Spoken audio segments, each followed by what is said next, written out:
Tadi kita udah bahas tentang fake news, misinformasi, disinformasi, serta bagaimana sih cara mengetahui siapa di balik informasi dengan melakukan data reading serta mengecek bukti dari klaim yang dibuat oleh orang yang menyebarkan informasi, dan bagaimana cara membandingkan berbagai sumber.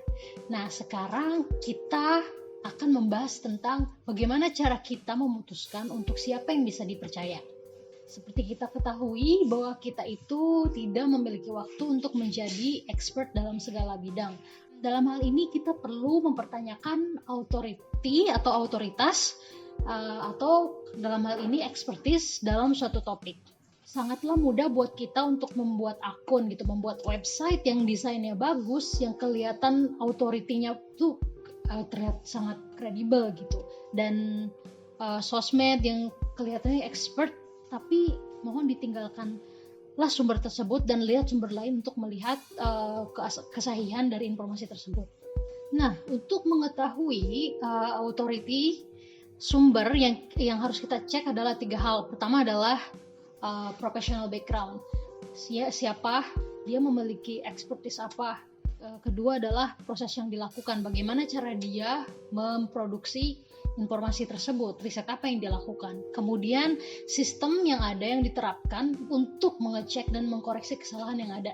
Seperti kalau misalnya di peer review journal itu pasti akan ada peer review terlebih dahulu melalui berbagai macam filter gitu, banyak filternya dan banyak tahapannya untuk bisa dipublikasi. Dan begitupun dengan jurnalistik gitu ya, baik digital ataupun yang koran dan yang lain, itu juga melalui berbagai tahapan gitu, dan stepnya tuh banyak.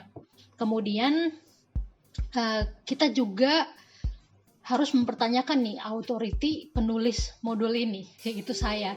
Maka dari itu lakukan risetmu lebih dalam selain belajar dari video dan modul ini, dan lakukan lateral reading kamu.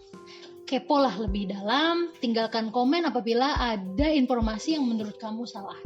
Dalam berita online pun juga terdapat yang namanya opini, yang mana informasi tidak akan stay sebagai informasi apabila kita memasukkan sudut pandang dan perspektif kita.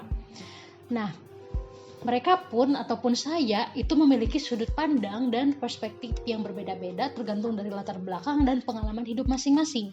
Maka dari itu dibutuhkan juga kemampuan berempati dalam mengolah dan menerima informasi. Jadi tidak langsung kita menolak secara mentah-mentah informasi yang ada, karena itu tadi latar belakang mereka bisa membuat mereka bias, tapi pertimbangan juga alasan mengapa mereka membagikan informasi tersebut.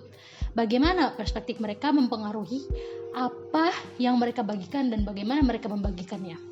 Banyak sekali informasi online, maka dari itu kita harus berhenti sejenak terlebih dahulu. Seperti kegiatan di awal, kita melihat, kita berpikir, dan kita penasaran dan bertanya-tanya.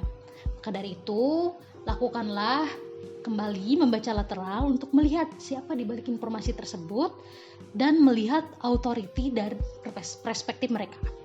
Mengutip dari John Green, seorang penulis, bahwa informasi yang kita dapatkan itu seperti pecahan gelas. Dan ketika kita satukan, kita kumpulkan pecahan gelas tersebut, itu dapat menjadi sebuah lensa yang dapat kita gunakan untuk melihat klaim dan argumen orang-orang. Maka dari itu, dengan penalaran dengan bukti dari sebuah informasi dapat membantu kita memahami informasi apa yang reliable atau legit, dan informasi apa yang dapat kita bagikan di sosmed ataupun dimanapun.